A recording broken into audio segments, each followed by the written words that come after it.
व्युत्पत्ति की पाठशाला में बच्चों बहुत बहुत स्वागत है। अभी निर्देशांक ज्यामिति पढ़ रहे थे और पिछले वीडियो में हमने सीखा कि किस तरीके से दो बिंदुओं के मध्य की दूरी निकालते हैं। अब जानेंगे कि अगर मुझे दो बिंदु गिवन है या दिए हुए हैं, एक बिंदु ये है, दूसरा बिंदु ये है, इन दोनों को मिलाने वाली रेखा का मध्य बिंदु क्या होगा उसका सूत्र लिखते हैं। तो आइए समझते हैं बच्चों। दो बिंदुओं को मिलाने वाली रेखा का मध्य बिंदु का, मान लीजिए ये बिंदु ए है। बिंदु ए के जो निर्देशांक हैं x1 y1 है, बिंदु बी के जो निर्देशांक हैं x2 y2 है।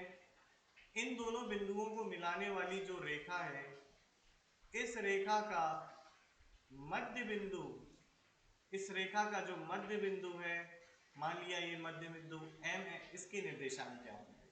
तो इसका सूत्र होता है, इस मान लीजिए इसके निर्देशांक x तथा y है, तो x का जो मान होता है वो बराबर होता है x1 plus x2 divided by 2, यानी कि x1 और x2 को जोड़ा और 2 से भाग दिया।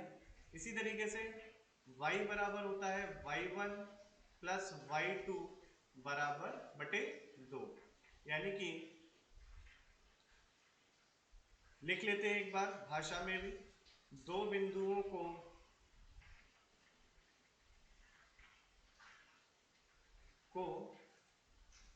मिलाने वाली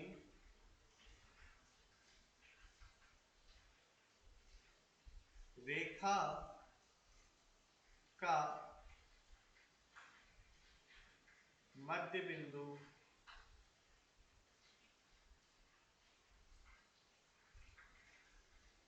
x1 प्लस x2 भाग 2 y1 प्लस y2 भाग 2 होता है। ठीक है बच्चों, ये होता है। आइए आगे की बातचीत करते हैं।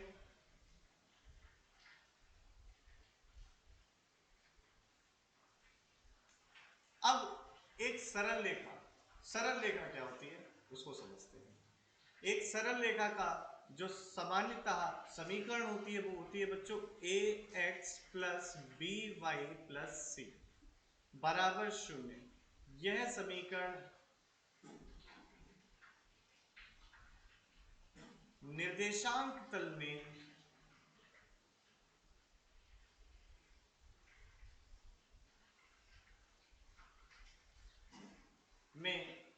एक सरल रेखा को प्रदर्शित करती है।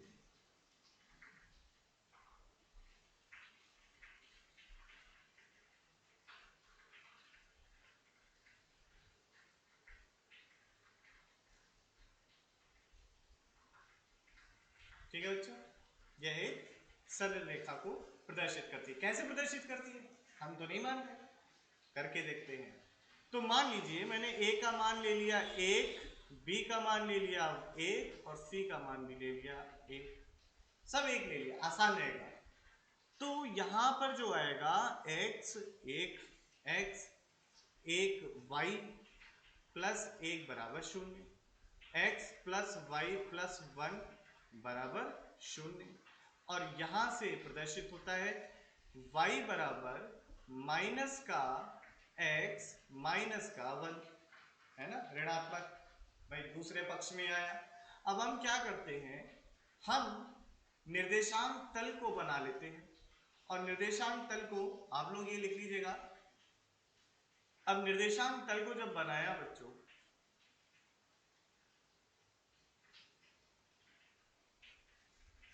ये आ गया अपना निर्देशांक तल, और y का जो मान आया था वो क्या था, माइनस का x माइनस का 1। अच्छा, ये कौन सी प्लस y एक्सिस या y अक्ष धनात्मक, यह ऋणात्मक y अक्ष, यह धनात्मक x अक्ष, और यह ऋणात्मक x अक्ष। ठीक है। अब मैं क्या करता हूं, जैसा कि मुझे पता है x अपनी कैसी राशि है, x एक स्वतंत्र राशि है और y परतंत्र राशि है जो x पर निर्भर करती है। तो x के भिन्न भिन्न मानों के लिए y के भिन्न भिन्न मान देखते हैं और उन मानों को निर्देशांक तल में प्रदर्शित कर देते हैं। ठीक है। तो सबसे पहले हमने x का मान 0 लिया बच्चे, तो 0 जब लिया तब y का मान माइनस का 1 आया। फिर x का मान हमने 1 लिया, तब y का मान कितना आया, माइनस का 2 आया। फिर x का मान हमने 3 लिया, तब y का मान क्या आया, y का मान बच्चे उस समय आया माइनस का 4। अब मैं क्या करता हूं, अब x के कुछ ऋणात्मक मान भी ले लेता हूं। तो मैंने क्या करा, x का मान मैंने -1 लिया। तब क्या होगा, जब मैं x का मान -1 लूंगा तो माइनस माइनस 1 प्लस, माफ कीजिएगा, -1, और ये क्या हो गया, माइनस माइनस प्लस हो जाता है, 1 - 1 शून्य हो गया।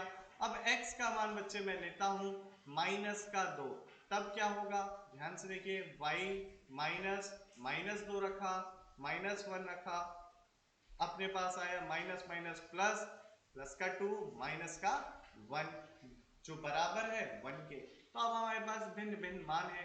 अच्छा, ये जहां पर दोनों अक्ष एक दूसरे को प्रतिच्छेदित करती हैं वो मूल बिंदु होता है, ओरिजिन होता है, उसके निर्देशांक 0,0 या 0,0 होते हैं।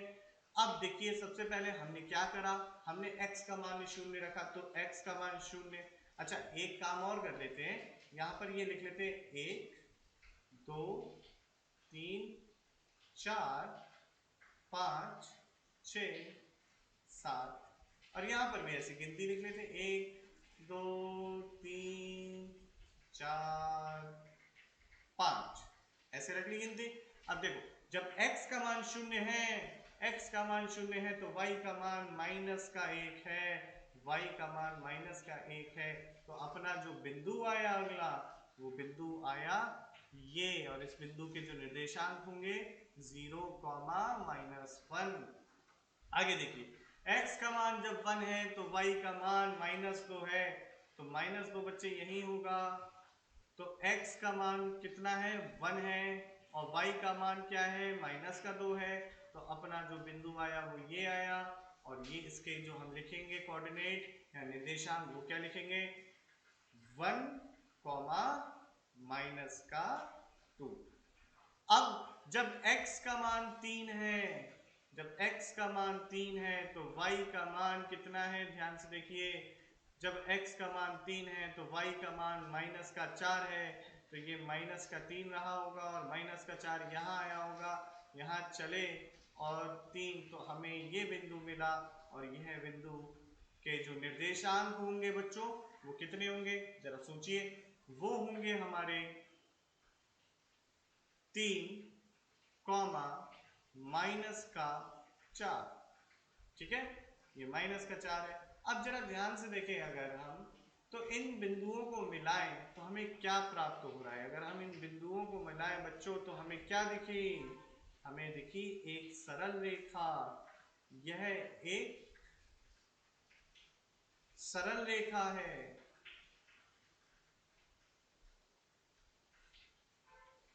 अर्थात हमारा मानना जो था वो सही है, ax plus B Y plus C बराबर 0 एक सरल रेखा को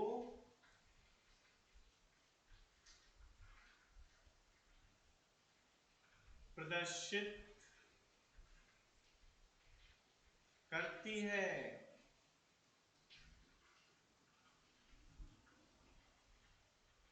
ठीक है बच्चों, यह समीकरण एक सरल रेखा को प्रदर्शित करती है। अब एक सरल रेखा है, किसी रेखा का ढाल होता है, कितनी झुकी हुई है, तो यह ढाल कैसे पता चलता है, आइए इस पर चर्चा करते हैं। तो आप लोग हेडिंग डालिए, एक सरल रेखा का ढाल।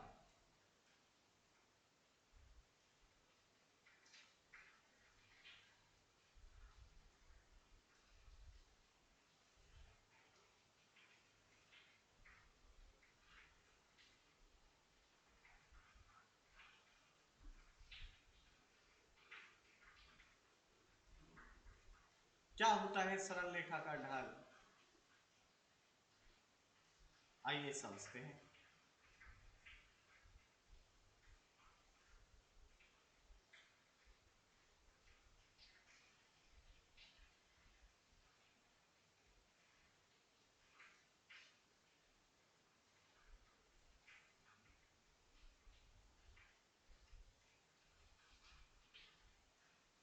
तो एक सरल रेखा जो धनात्मक x अक्ष से कोण बनाती है उसका tan सरल रेखा का ढाल होता है। ध्यान से देखिए, यह x अक्ष है, यह y अक्ष है। मान लीजिए मेरे पास एक सरल रेखा है, मैं बना देता हूं। यह है एक सरल रेखा है बच्चों, इस तरीके से जा रही है ये सरल रेखा। यह सरल रेखा x अक्ष से जो कोण बनाती है, धनात्मक x अक्ष से जो कोण बनाती है उसका tan सरल रेखा का ढाल कहलाता है। तो ध्यान से समझिएगा, देखिए ढाल, दाल हो गया थोड़ा सा, ढाल, ढाल बराबर क्या होता है? ढाल बराबर होता है tan थीटा, और थीटा कोण धनात्मक x अक्ष से जो बन रहा होता है कोण, उसे कहते हैं। अब समझिए, जितना थीटा ज्यादा होगा उतनी tan की वैल्यू ज्यादा होगी, और जितनी tan की वैल्यू ज्यादा होगी उतना ही क्या होगा? ढाल ज्यादा होगा। किंतु यह कुछ कोणों के लिए है, जैसे ही थीटा अधिक कोण बन जाएगा वैसे ही यह ऋणात्मक बन जाएगा। समझते हैं, चीजों को हम समझते हैं, ठीक है बच्चों। तो हमें इतना समझ में आ गया कि जो थीटा कोण है वो 0 से 180 के बीच में ही रहेगा, ठीक है। थीटा 0 से 180 के बीच में रहेगा। वह रेखाएं जो x अक्ष के संपाती हैं या समांतर हैं, यानी कि पैरेलल है या x अक्ष से कोइंसाइड करती हैं, उनका ढाल 0 होगा, क्योंकि उनका कोण x अक्ष से 0 होगा। देखते हैं इस चीज को। वह रेखाएं जो x अक्ष के संपाती होती हैं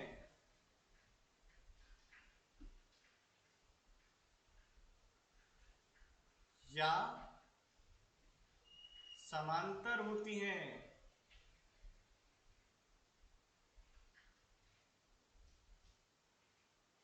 उनका ढाल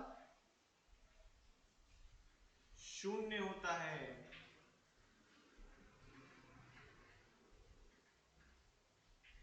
क्योंकि क्योंकि थीटा 0 होता है, ठीक है, क्योंकि थीटा 0 होता है बच्चों,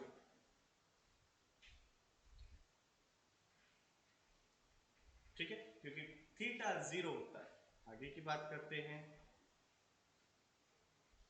अब मैं बात करूं x अक्ष का ढाल कितना है, आप बता सकते हो सर x अक्ष का ढाल 0 होगा।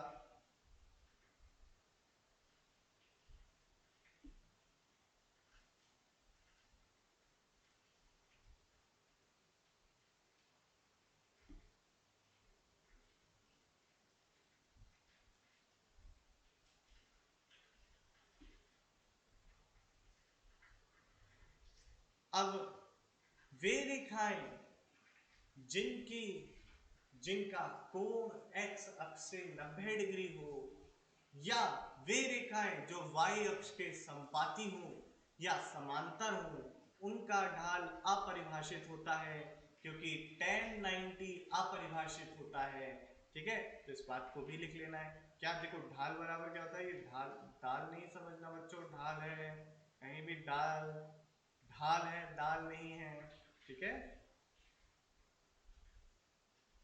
तो बच्चों, वे रेखाएं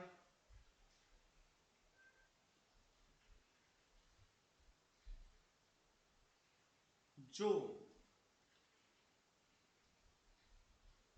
y अक्ष के संपाती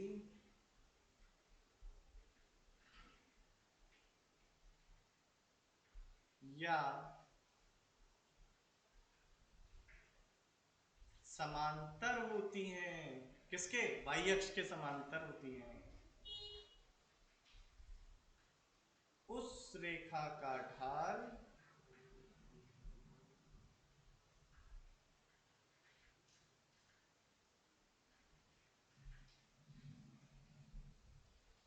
अपरिभाषित होता है।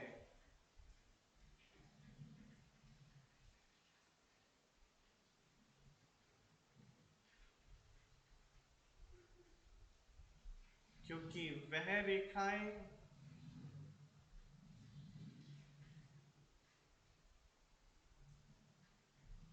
एक्स अक्ष से 90 डिग्री का कोण बनाती हैं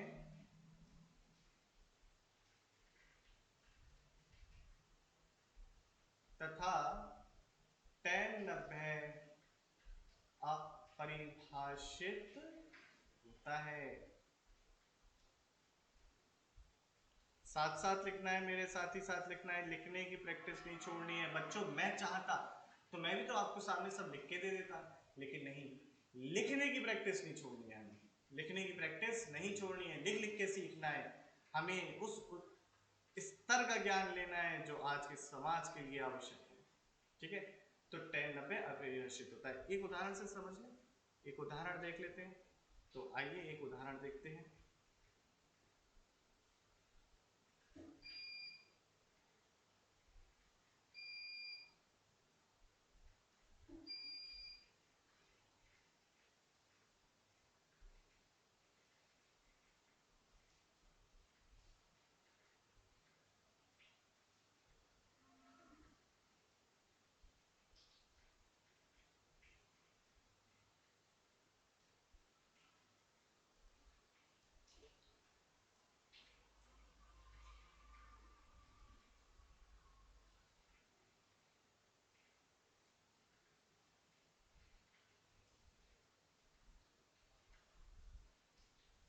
आइए बच्चों एक उदाहरण देखते हैं।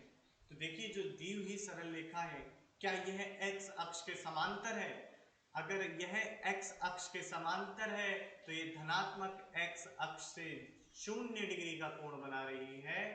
तो यह इस रेखा का ढाल क्या होगा? ढाल होगा 0। ठीक है, एक और उदाहरण देखते हैं, आप बताइएगा कि क्या होगा। बताइए, इस रेखा का ढाल क्या होगा? रेखा द्वितीय जो है इसका ढाल क्या होगा? तो ध्यान से देखिए, यह रेखा y अक्ष के समांतर है और x अक्ष से 90 डिग्री का कोण बना रही है। तो tan 90 क्या होता है? ध्यान रखिए, अपरिभाषित होता है। तो ढाल क्या हो गया इस रेखा का? अपरिभाषित।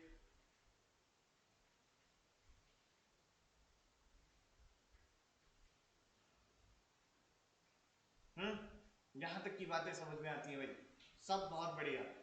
अब अगर मुझे किसी रेखा के 2 बिंदु दिए हुए हैं तो उस रेखा का ढाल कैसे निकालूंगा, नेक्स्ट वीडियो में सीखेंगे।